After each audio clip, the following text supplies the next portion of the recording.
Welcome back, all my big bass lovers. It's DeMont coming at you again. Thanks to you guys, you kind of brought this to my attention. And it's the Seasir DCast Digital. Make sure you guys can see that. Just ordered off of Amazon. Excuse me. P-Series Professional. Okay. Well, Amazon just dropped it off, so let's take a look, see what we got. Because I'm a little impatient today.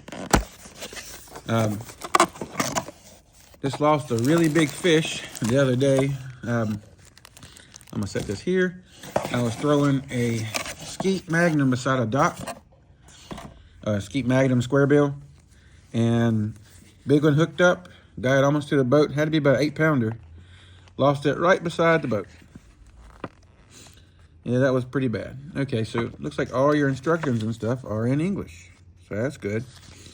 Well, Seasir does a good job of that. They have an American, especially since it came from Amazon. That's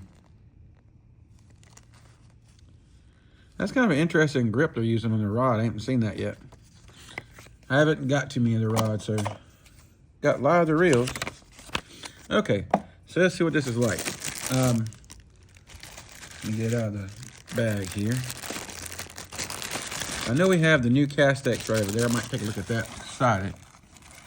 All right, so out the gate, feels making the noise, but it feels really smooth. Does it say how many bearings it's supposed to have? Of course, it doesn't say nowhere on the box. Let's go look at it together. All right, so here's your DCast. I'm pretty sure there's lights light up. You got 0. That is not the easiest to finagle there. You got 0 to what? 0 to 10. Okay. For the amount of casting breaks you have. All right. You got a little bit of play in the thumb bar. A little bit of play in the handle. Really good clicking spool tension knob. There's your drag sound. It does have a drag clicker. See, it comes in kind of like a big funnel and comes out kind of like an oval. All right, let's go ahead and see how much she weighs here. All right, I'm guessing, oops, that's pretty heavy. I'm saying 7.3. 6.7. I guess I've been handling way too many light reels lately. 6.7, ain't too bad. Let's see what we got for under the hood here. So that looks like the kind of like the original kind of Shimano DC.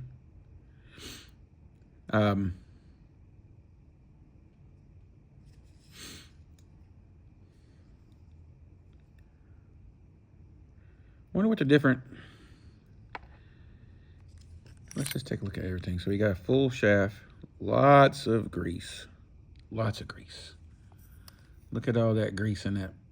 I like the pink color of the anodization shaft. I mean spool. I kind of like the pink in general. It's pretty neat. Let's see how much this spool weighs, just so we can kind of get kind of an idea of what kind of range of stuff we can look at here.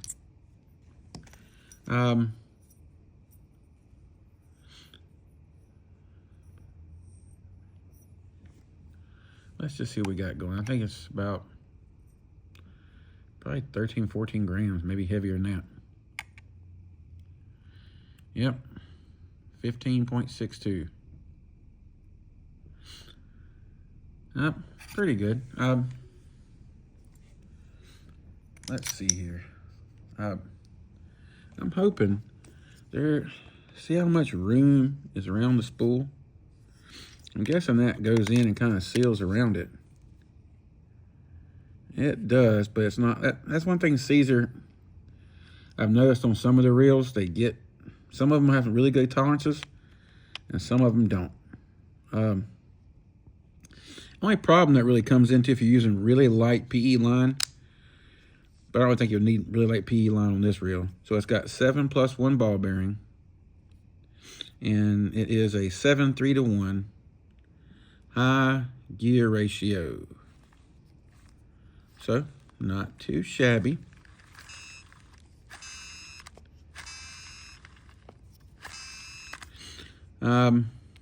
Did it say on the spool how much line it held? It doesn't remember saying it. Okay, right here it does. That's what I thought. See? PE line capacity 1.5, 150 meters, 2.0, 120 meters, 2.5, 100 meters.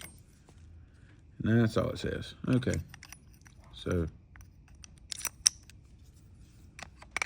all right, so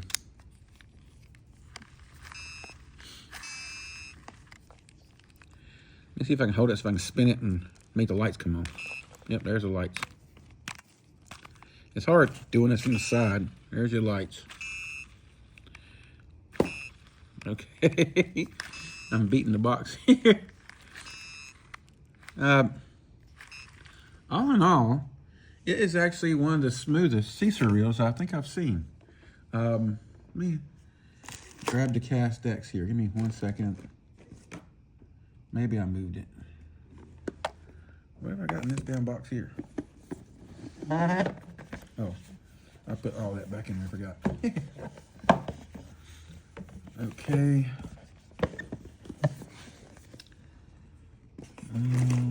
Right, here it is. So here is the new Cast X. So it has the almost the exact same line guide. It has a very similar look as far as the body goes. Yep, it's basically identical. This one has a better paint job, but different knurling on the spool tension knob.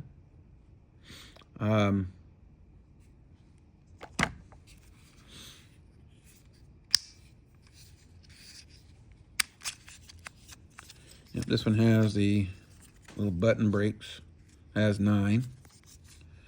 Like MagTrack style system. A lot of grease in there too, if you can see it. But it looks almost like they used the same damn spool. That's what I thought. I was looking, I remember seeing it, and I was seeing this one. I'm like, Whoops.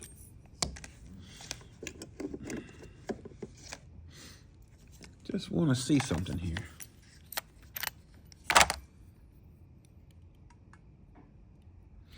Okay, this one looks a little deeper and the walls look a little thinner.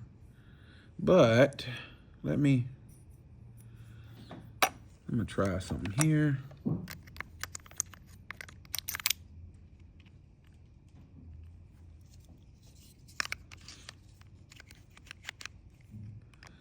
Okay, the hub on the internal is too small. But it looks a lot alike, but you can kind of tell the hub's a lot bigger on here. Okay, so we got that question answered. They do not go together. Even though the frame is the exact same, they use a different kind of spool. And you can see the orange bearings on here. That's what makes most of that noise. I could put a little bit of oil in them, and it'll kind of quiet them down. But you gotta be really careful on the ceramic bearings of putting too much oil in them.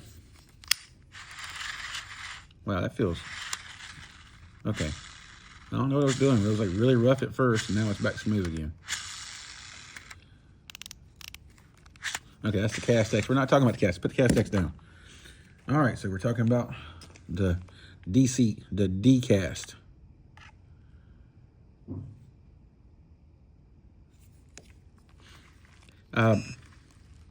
I'll link this down below where you can get it. As far as I can tell, this seems to be using like the technology of the original the MCIE or whatever it's called, MCII by Pure Lore. Whatever those initials are, I can't remember off the top of my head now. But so they also have the Cheetah, and they have several other ones. I just did a video on the on the Silver Feather Plus. I can't remember if I've posted it or not yet. I don't think I have. I think I posted the, yeah, I did. I posted it already. I don't know if this reel, I'm thinking it still should be a really good reel, for the, especially for the price. I wish there wasn't quite so much play in the thumb bar. But it might also, some people like a little play in the thumb bar. I'm not the one of those people. There's a little bit of play in the handles, but you don't, a lot of people complain about that. You don't really see that in actual real functional life. That little tickle, tickle, tickle. The only thing it can do is, if there's a lot of room in here that they're not shimmed up right, it can eventually start wearing out the shim and stuff inside there from just tension. Well, not tension, from like the constant rotation, but it's not really, it has a little bit more, doesn't have any when you push it this way, but it has a little bit of movement when you do it this way. When you bring it down, yep, it rotates when you bring it up. So it's something on this side over here. But it has a minimal amount of like in and out. I don't think for the price that's going to really affect you one way or another. Hell, if it does, change the damn handle. There's lots of cheap replacement handles out there. I mean, I replace a lot of my handles. I mean, that's that's one thing that's really cool about our hobby. We can change things, fix things how we want them. Anyway, I'm gonna throw some line on here and go try it out a little bit. I just got some, trying to remember the name of them now. I just got those in, the chop block, the Berkeley chop block. I might throw some 20-pound on here and go throw it around for a little while. Usually like a little bit bigger reel for that, but I'll try it with this, see how it does. I'm guessing this reel here, if I had to assume, let's just see here. Here's a zillion. It is, I would say roughly the same size as this zillion, even though the zillion's probably a little bit lighter. I don't know if this is heavily built as a zillion or something like that would be. Let me see something here. Okay, so it's not too bad a flex. Sometimes, and some people ask me why I do this now. The main reason why I started doing this is I always hold my reel like this when I'm fishing. The rod's, of course, underneath my hand. And I was fishing when I first started getting stuff from AliExpress. I got a, I know it was a fish band reel. Can't remember the model number now. This has been many years ago. And I pushed too hard. I was like just gripping the rod while I was reeling the fish, gripping the reel and the rod while I was reeling the fish in. And I broke all this piece off. It snapped like right here and here. And it kind of went down into the line guide and stuff. Yeah, it was weird. That's the main reason why I checked this now. I mean, yeah, there's a little bit of flex. You can see it moving, but it's not that bad. You see, the difference is, look, when I mash this zillion, I get no flex at all. Mash this alphas, no flex. This that spool did a video on too. You'll be seeing that pretty soon too. I don't think I've posted that yet. Well, this is that DC reel. I'm not sure if I'm this is the other DC reel that I'm still got translabbing. See, there's no flex at all. I gotta go through and all the information on there and use Google Translate and translate it all so I can try to figure all the ins and outs of that reel. Anyway, I'm gonna go ahead and wrap this video up. But this reel, this Cast X, or the DCast, or DCast, or DCast Digital, is I guess what they call it. You can kind of see the lights lighting up in my hand.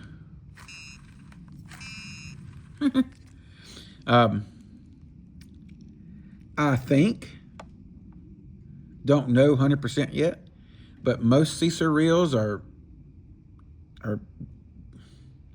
There's been a couple of ones I didn't really care for, but for the most part, they're a really good bang for your buck, and I do mean a really good bang for your buck. And I still use the Mansory, and I still use. I mean, I wish they still had like the Mansory came with 2 different spools and just different options you could do. But it is what it is. I'm hoping this can be a really low-cost alternative for a DC reel for people first getting into fishing and they need help. This could probably be a really good thing. Anyway, guys, I'm going to get off here. I'll load this. I'll link this to where you can get it from on Amazon at the bottom there. If you have any questions, feel free to ask. Till then, tight lines, and I'll catch you on the next one.